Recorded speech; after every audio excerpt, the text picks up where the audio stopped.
اس سے بھی کرتے ہیں. ایک مرتبہ ایک کانفرنس میں میں بیان کر رہا تھا، ایک صاحب آدمی اور کہا نبی اکرم صلی اللہ علیہ وسلم کے تعلق سے آپ کا کیا عقیدہ ہے؟ تو میں نے کہا وہی ہے کہ اللہ کے رسول صلی اللہ علیہ وسلم ایک انسان تھے اور دنیا جیسے انسان آتے اور چلے جاتے، آپ صلی اللہ علیہ وسلم کو انتقال ہو گیا اور آپ چلے گئے.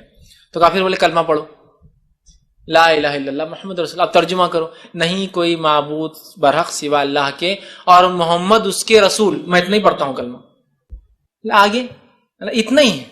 تو بولے کیوں؟ مولا دیکھو، لا الہ نہیں کوئی معبود برحق الا اللہ سوا اللہ کے، محمد اس کے رسول اللہ. عربی میں ہے نہیں ہوا. اردو زبان کی خصوصیت ہے وہ ہے اور ہیں لگتا ہے ہر جملے میں، عربی میں ہے اور ہیں ہی نہیں ہوا موجود. ترجمے میں ہے وہ لیکن عربی میں نہیں ہے. تو میں نے کہا عربی میں محمد رسول اللہ ختم ہو گیا، ہے نہیں ہے اس کے اندر. تو نہیں بولے ان سے پوچھو، بولا وہ ایک آدمی نے پڑھ دی محمد اس کے رسول ہے، دیکھو بولے ہے تو اس کا مطلب زندہ ہے. میں نے کہا اچھا ٹھیک ہے، اب کیا کروں سمجھانے کے لیے؟ تو میں نے کہا گاندھی جی فادر آف دی نیشن تھے یا ہے؟ بولے ہے. بولا زندہ ہے اس کا مطلب نہیں مر گئے نا. تو تھے بولو، تم بول کے دیکھو تھے، گاندھی جی فادر آف دی نیشن تھے، بولو مائک پہ آ کے میرے تھے، دیکھو کیا حال کرتا ہوں. ہے نا؟ پھر زندہ ہے؟ نہیں بولے زندہ نہیں ہے. بولا یہ تو تم نے وہی بولے نا، اب تھے بولو نا تم، پھر فادر آف دی نیشن تھے، تم ہے بول رہے. یہ زبان کا مسئلہ میرے بھائی، لیکن لوگ پتہ نہیں عقلیں ماری جاتی ہے ایسے.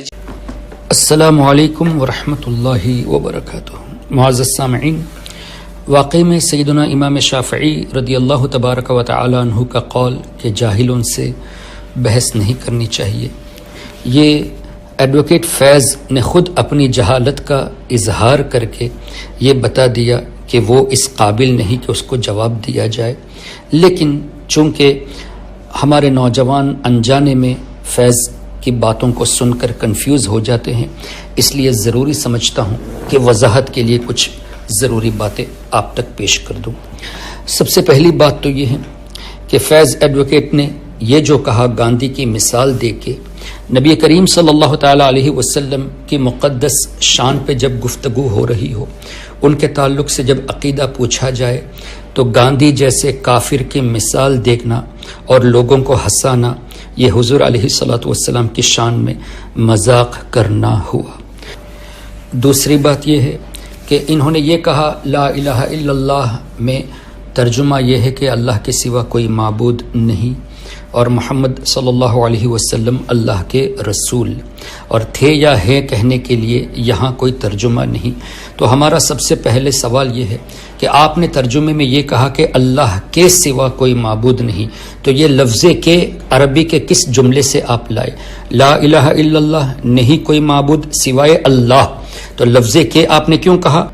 یہ اس لیے کہنا پڑا کہ ایک جملہ مکمل کرنے کے لیے اس طرح کے الفاظ استعمال ہوتے ہیں، اور عربی کا ترجمہ جب تک آپ اس طرح نہیں کریں گے بات پوری واضح نہیں ہوگی.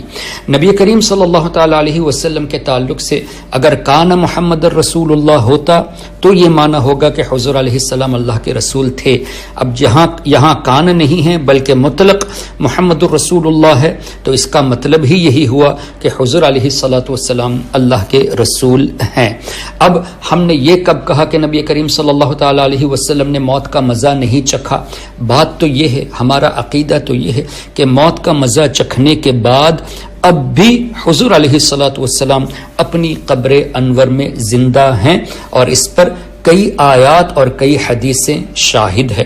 میں صرف ایک دو مثالیں قرآن کریم سے پیش کر دوں تاکہ نوجوانوں کے ذہنوں میں جو کنفیوژن ہے وہ دور ہوتا جائے. اللہ تبارک و تعالی نے قرآن کریم میں ارشاد فرمایا النبی اولا بالمؤمنین من انفسہم، میرا یہ نبی مومنوں کی اپنی جان سے بھی زیادہ مالک ہیں. حضور علیہ الصلوۃ والسلام ہماری جان سے بھی زیادہ قریب ہیں، جان سے بھی زیادہ مالک ہیں. کس نے کہا؟ اللہ نے فرمایا، سورہ احزاب کی آیت ہے۔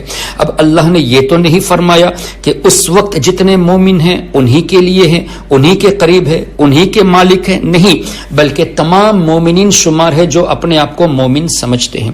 اب اس آیت کریمہ کی روشنی میں اس کی تفسیر آپ دیکھ لیجئے۔ حضور علیہ الصلوۃ والسلام نے خود ارشاد فرمایا، میں مومنوں کی ان کی جانوں سے زیادہ مالک ہوں۔ یہ خود حضور علیہ الصلوۃ والسلام کی حدیث پاک کا مفہوم ہے۔ تو ہمارے آقا ہم سے زیادہ قریب ہے، ہم سے بھی زیادہ ہماری جانوں کے حضور علیہ الصلوۃ والسلام مالک ہیں۔ یہ قرآن سے بھی ثابت ہوا، حدیث سے بھی ثابت ہوا۔ اب اگر آپ اپنے کو مومن مانتے ہیں تو آج بھی ہمارے آقا کو اپنی جان سے زیادہ قریب مانو۔ اگر نہیں مانتے مومن تو مت مانیے، یہ آپ کا پرابلم ہے۔ اور جو حضور کو اپنی جان سے زیادہ قریب مانے گا تو یہ بھی ماننا پڑے گا کہ موت کا مزہ چکھنے کے بعد آج بھی حضور علیہ الصلوۃ والسلام حیات ہے اور اللہ نے فرمایا ہم سے قریب ہے۔ پھر ایک اور مثال سورہ توبہ کے آخر میں، لقد جاءکم رسول من انفسکم عزیز علیہ ما عنتم حریص علیکم بالمؤمنین رؤوف الرحیم۔ آخری جملے پہ غور کیجئے، بالمؤمنین رؤوف الرحیم، مومنین کے لیے اللہ نے فرمایا میرا حبیب رؤوف بھی ہیں، رحیم بھی ہے۔ اور یہاں یہ نہیں ہے کہ کان کہ رؤوف تھے، رحیم تھے، اب مومنین کے لیے رؤوف اور رحیم ہے۔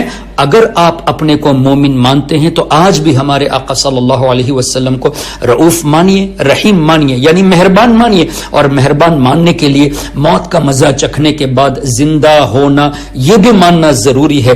الحمدللہ ہم سنی مسلمان نے جو عقیدہ رکھا ہے وہ عین قرآن اور حدیث کی روشنی میں ہے۔ ہمارے نبی ہمارے لیے موت کا مزہ چکھنے کے بعد زندہ ہیں، آج بھی رؤوف ہیں، آج بھی رحیم ہیں، آج بھی مالک ہیں، آج بھی قریب ہے۔ آپ ان چیزوں کو نہیں مانتے تو آپ کون سے اسلام کی دعوت دیتے ہو فیض صاحب؟ اسلام کے نام پر آپ اسلام کے خلاف، قرآن اور حدیث کے خلاف باتیں کر کے لوگوں کو گمراہ کرتے ہو۔